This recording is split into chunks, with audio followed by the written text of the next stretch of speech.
Welcome back to Homestead Heart. And today we are in the kitchen. Today is Super Bowl Sunday. So y'all grab y'all soup bowls and your recipes so we can go ahead and can up this week's Super Bowl Sunday soup. Okay.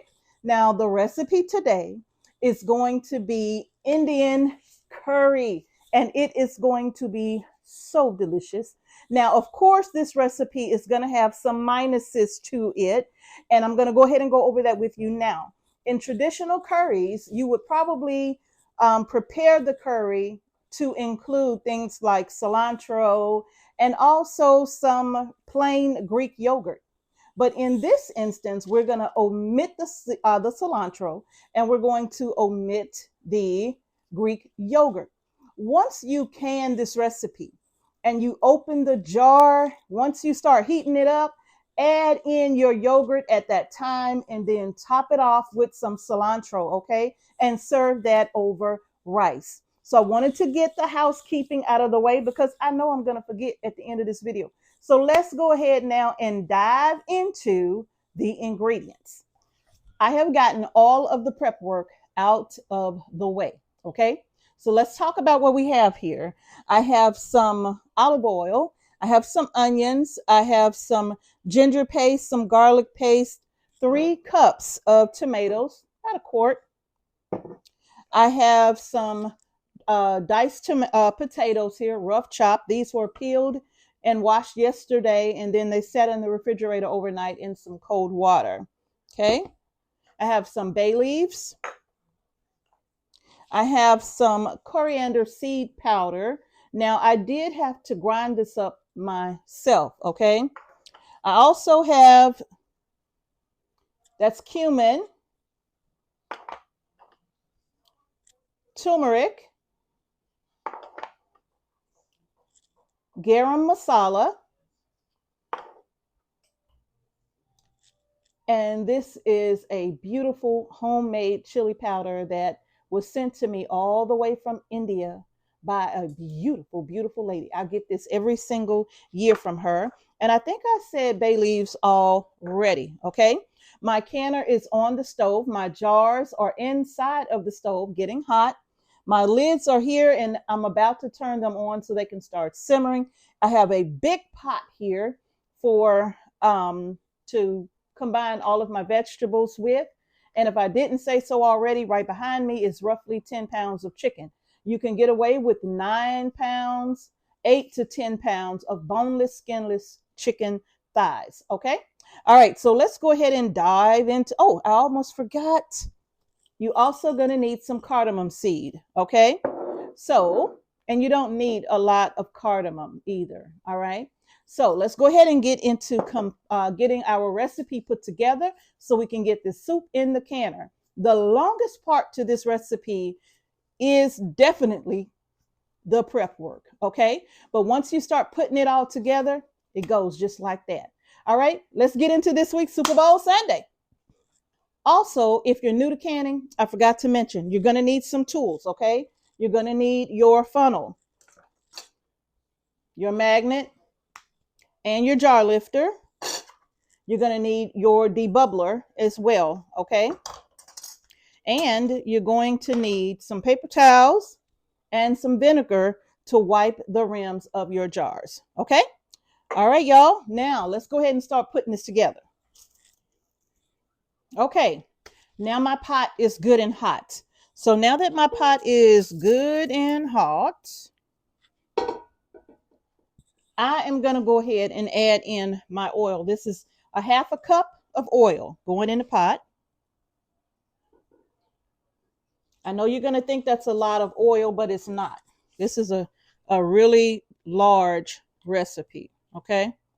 And we're going to give this oil an opportunity to get nice and hot.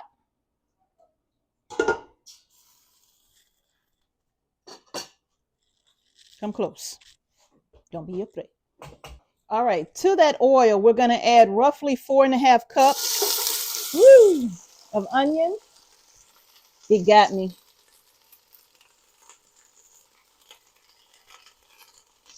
I'm going to leave that heat on high because my onions are cold. I don't want to sweat the onions. I want them to be good and hot. Give them a toss. And we're going to let these onions cook for about 4 to 5 minutes, okay? Just make sure you give them a stir, and then you're going to, because you want to coat all the onions in the oil. So you're going to give them a stir, and then let them go. If you're like me, I set a timer for everything. So I'm going to set a timer here for about 4 minutes, come back and look at them, and then if I want them to go that extra minute, then it'll be about 5 minutes, okay? Another thing I wanted to show you about the chicken is that this is boneless, skinless chicken thighs. And once you cut that bone out of the middle, you're kind of left with this butterfly piece of chicken thigh here. So what I do is I come in and I cut that in half, okay? Because we don't want really big pieces. I want it to be, you know, smaller pieces like so. So any large pieces I come through and I just go ahead and I cut them in half, okay? Like this one here. And I think that should be all of them.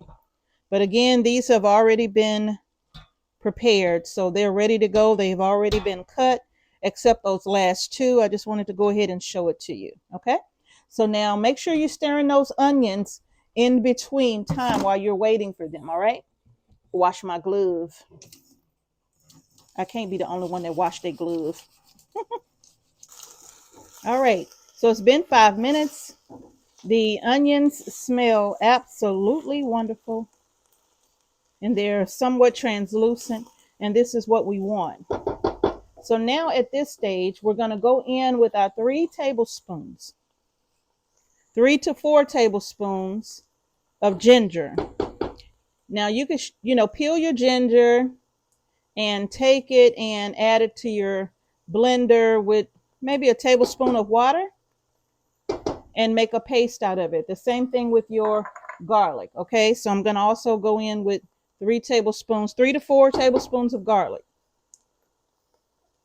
And I say that because it's going to be roughly, because you can't just be exact with the ginger because you may have a little bit more. All right, so 3 to 4. I'm going to give this a toss, a stir, mix that around, and we're going to let this cook in here for about 3 minutes, not long, but make sure you mix it up well into the onions. Oh, that smells so good. That ginger is popping. I do recommend fresh ginger, not powder, fresh, okay? If you have to use powder, then you got to use what you got, but that full flavor won't be there, okay? All right, just know 3 minutes is up. We're going to go in, got to open this up. We're going to go in with our tomato puree. And this is why I love canning tomato puree, because, or puree, that it's so versatile, right? So we're going to go in with our 3 quarts here. Give that a stir.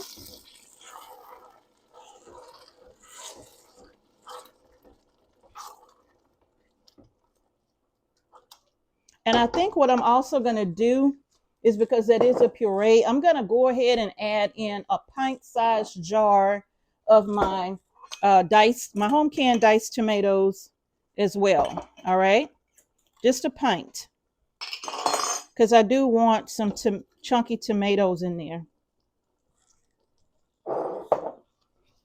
And then I'm going to give that a stir around. Now, what I'm also going to add to this is all of my spices. So let's go in with our spices. We got 4 tablespoons of coriander seed powder, 4 tablespoons of cumin, 3 tablespoons of turmeric, 3 tablespoons, and these are 3 heaping tablespoons, garam masala, and this is 3 tablespoons of that Indian chili powder. Now you can adjust your chili powder as you see fit, because this is really spicy, okay? So I'm using 3. But if I wanted it to be really spicy, I would use about 4 or 5. Okay. So I'm going to give this a toss around and just mix it and get all those spices married together in this pot. Okay. Oh, and I almost forgot the salt. You're going to need about 3 teaspoons, 3 to 4, make it to your taste, of salt. I'm just going to do 3 and give that a stir. Okay. This looks so good already, and it smells amazing. Now, if you notice, I haven't added in the cardamom or the bay leaves. That is going to come a little bit later. Okay. And I also forgot to mention, you are going to need some hot water. Okay. So I have some hot water in my tea kettle, or you can use chicken broth if you like, because you know we took the bones out of the chicken. So if you want, you can make a broth with some chicken base, but I'm just going to use water, no broth. I don't find it necessary, but you can use it if you like. Okay. Look at this. Can y'all see that? Look at that coming together. All right. So I'm going to let this simmer like this on the stove. We're going to put 5 minutes on the clock, and I'm still on a high heat, right? But I got to reduce it now to a medium heat because we don't want this to burn. I'm going to put a lid on this and give it 5 minutes. Okay. Okay. We are ready. Take the lid off. And I'm going to give this a stir. I cannot begin to tell you how amazing it smells in here. Now, I have my chicken right here ready to go. What I'm going to do now is simply take my mix here for my curry stew, and I'm going to pour this all over the chicken. Ooh, it's hot. Don't let it splash on you because, oh man. Did it get me good? No.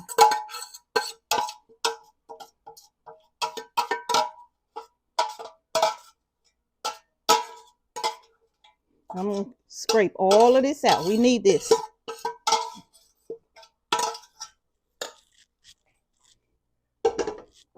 Now I'm going to toss my chicken in this curry. This curry stew is what it is, basically. Just give it a toss. We're going to coat our chicken in this, okay?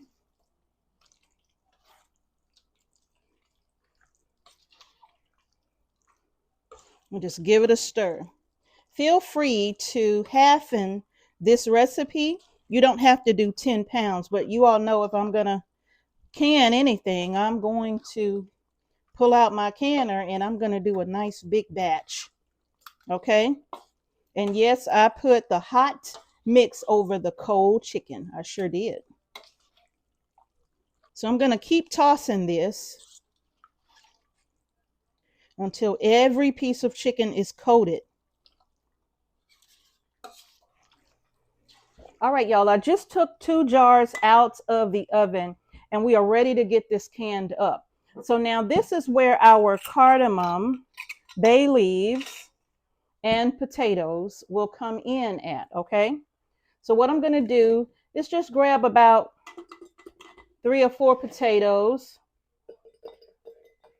whatever, and get them down in the jar, okay?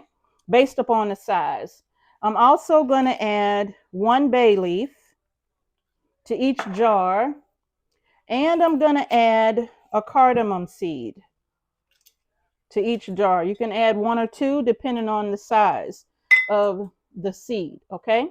And now I'm going to come in and add in my chicken.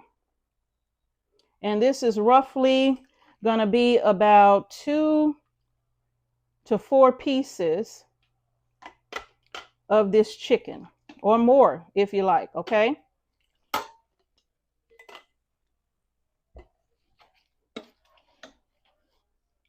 But make sure you are getting that gravy in, okay?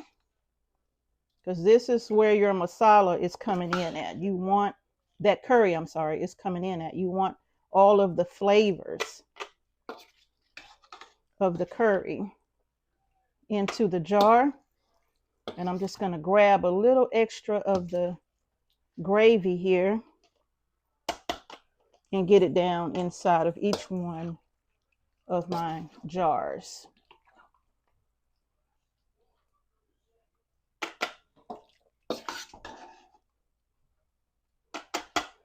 Okay, now that we have our chicken pieces in the jar, I gotta add just one more little piece of chicken to that.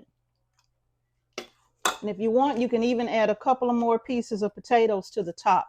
So here we're gonna come over with, ooh, I got a lot of water in here. We're gonna come over with our hot water, and we're gonna fill this up to a 1-inch headspace, okay?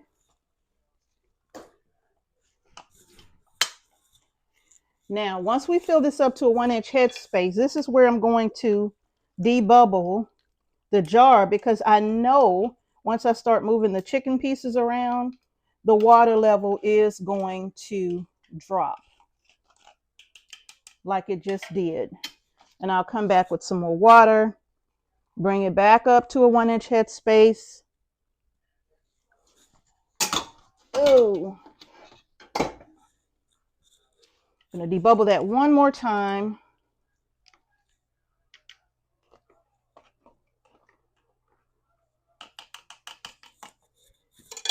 And here we are. Now at this stage, I'm going to take my paper towel and my vinegar here, and I'm going to go over the rims of my jar, making sure that there's nothing on the rims of the jar. Take my lid magnet and grab my lid and my band and place them on. Fingertip tight goes the band, okay? Don't crank down on it. Fingertip tight, just tight enough to hold the lid in place, okay? And now I'm gonna get this inside of the canner. Oh, that's gonna be so nice. Chicken curry soup. Jars 1 and 2 in the pot. Now I'm gonna go in my oven and grab my other 2 jars, my next 2 jars. All right, let's do it again. Gonna add a handful of some potatoes here, 3 or 4 or so. A bay leaf to each jar. A couple of cardamom seeds to each jar. I'm gonna put my funnel on for this. That's 1 piece of chicken. 2, 3, 4, 5. Add a couple of more pieces of potato in there.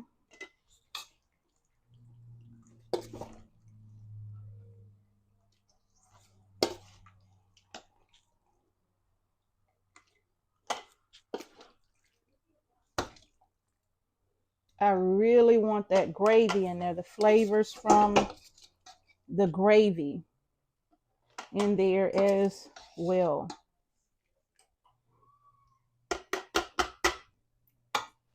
Okay. Add a few more potatoes in there. Add in our water. You can hear it. And we're going to just debubble. It's getting hot in here, y'all. Gonna add some more water.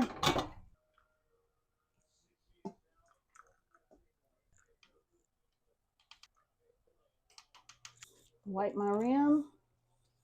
Make sure you're using vinegar because there is oil in this recipe. So you want to cut through that oil if any got in on the rim, because you don't want the jars to have a false seal, okay?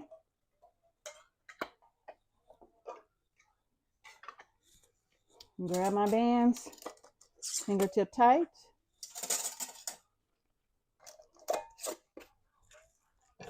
And in the canner, they are gonna go.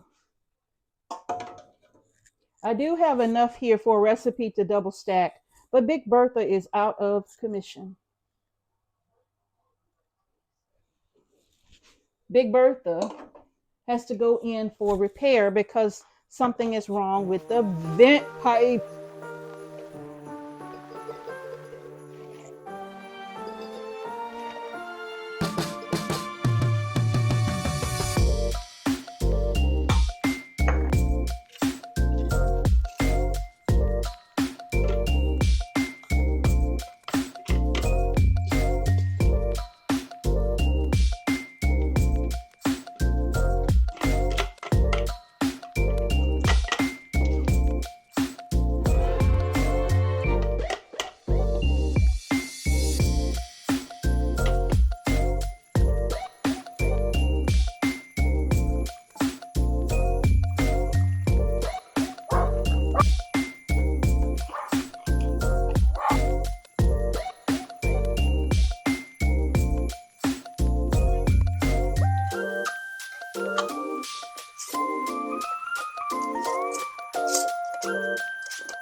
Seven quarts in the canner.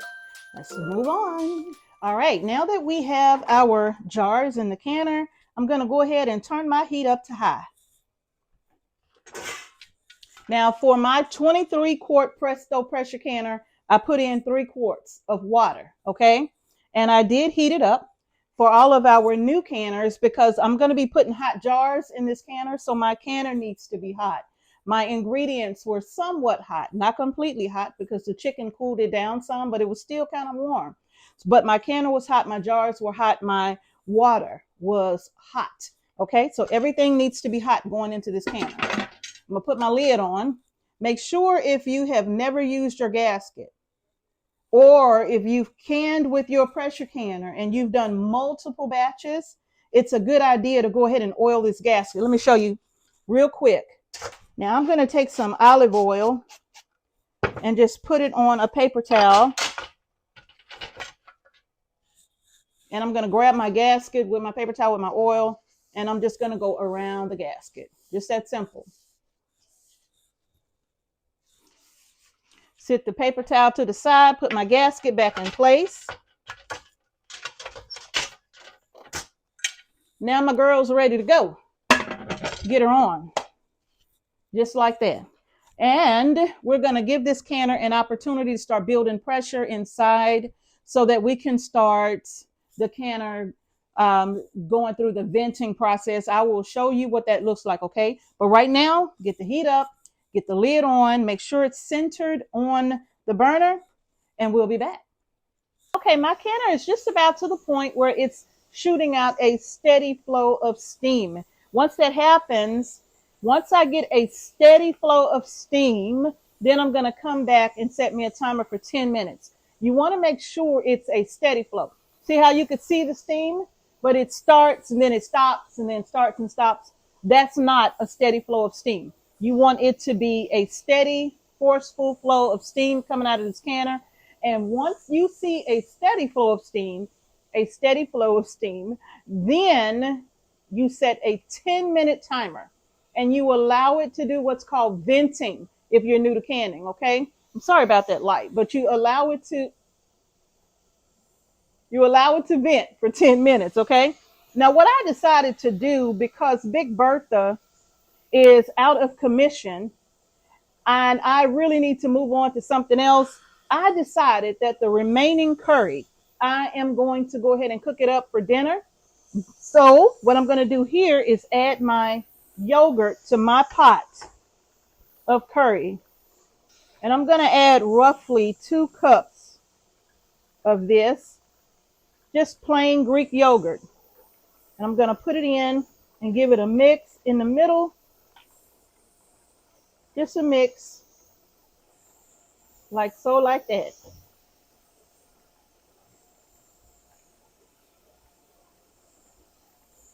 I'm going to add a little more curry to this. Like I said, I mean, not curry, but Greek yogurt. And I'm going to mix that around.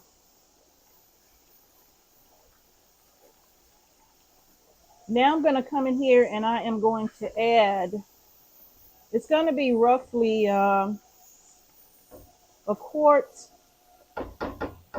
of water.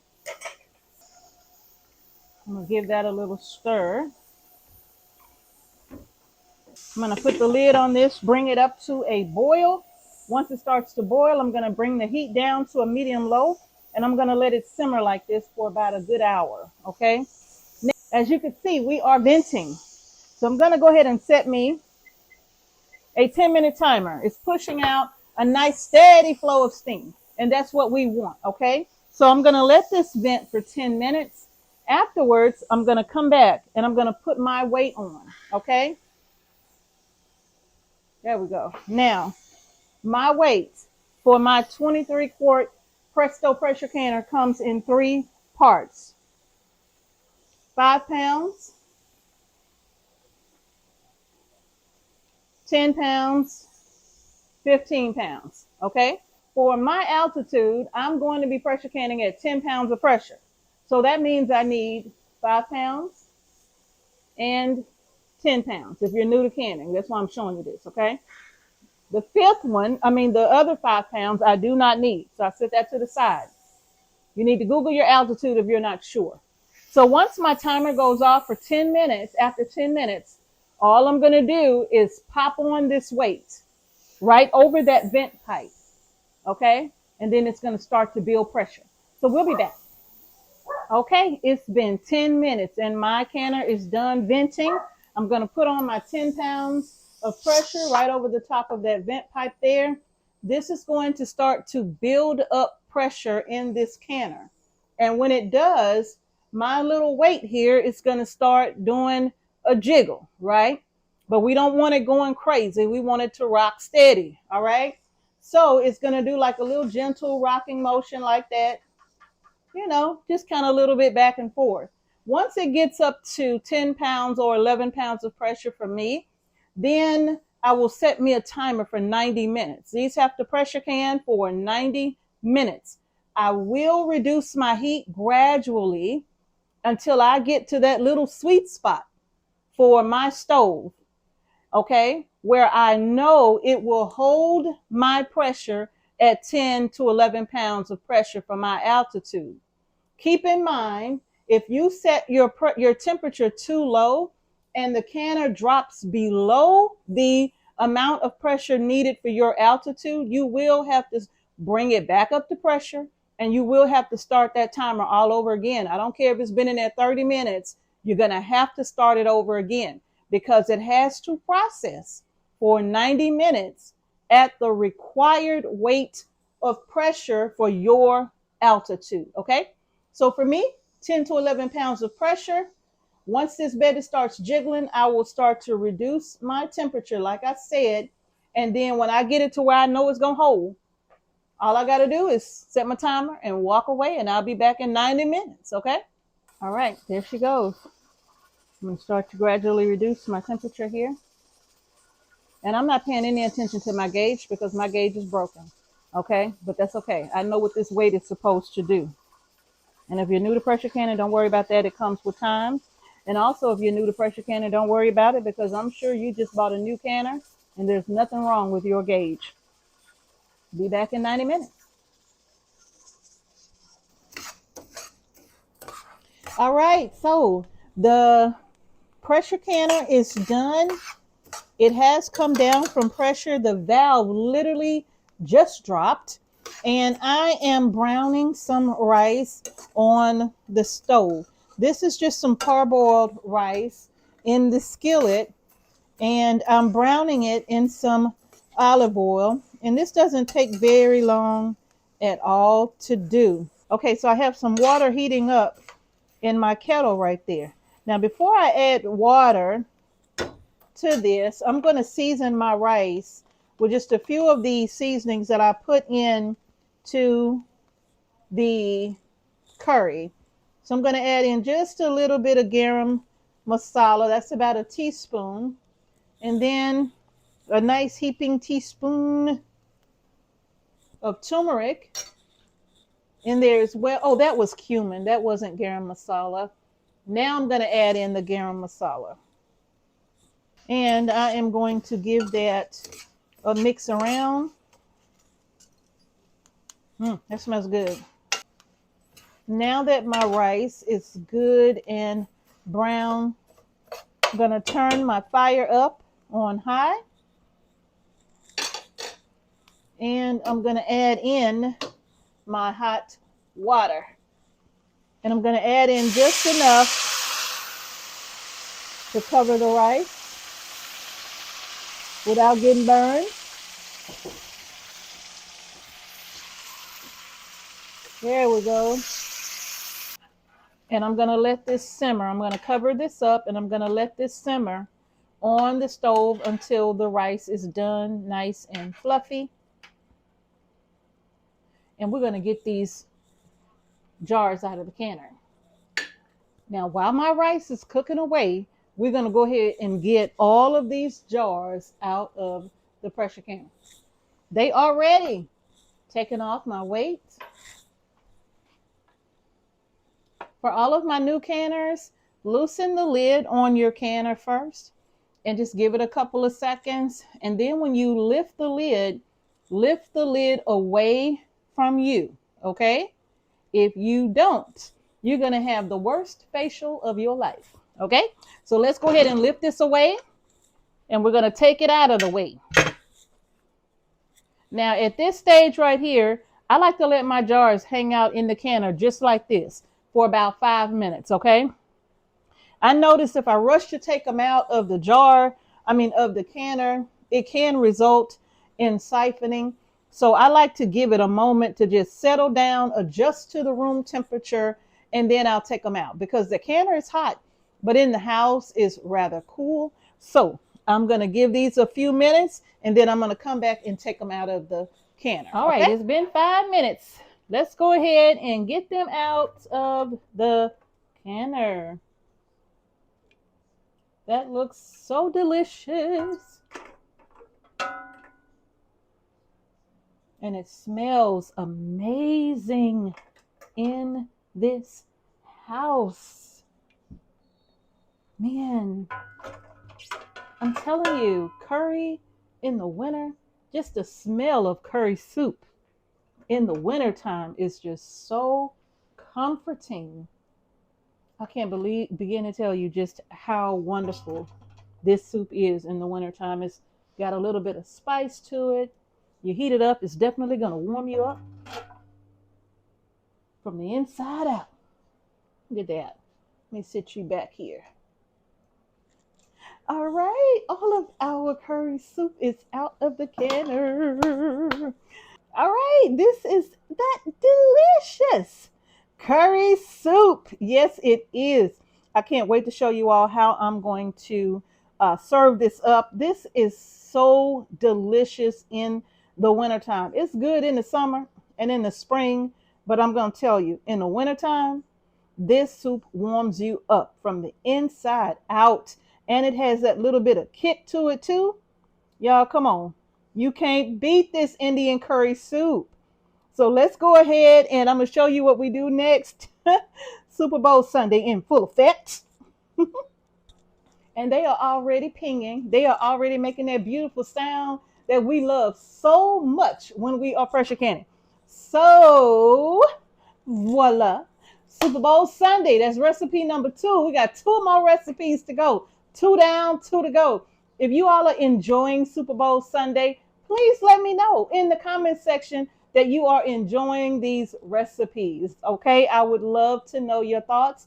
And if you canned up last week's recipe, please let me know what you think about that recipe as well. Okay.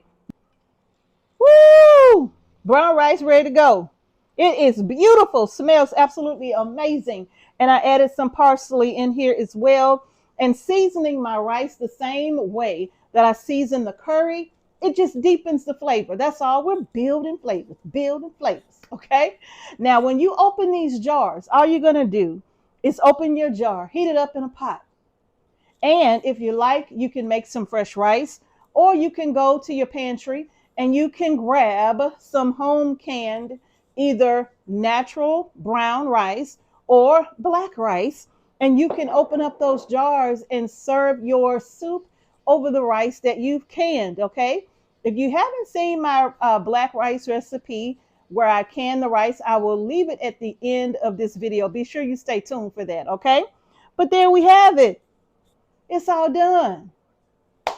Y'all let me know what you think. Thank y'all so much for watching Homestead Heart and joining me in this series of Super Bowl Sunday. Thank y'all so much. Peace and blessings, and I'm going to see y'all in the next video. All right, let's go ahead and get this plated up. I'm just going to grab a little bit of rice out of here and put it down in my little soup cup.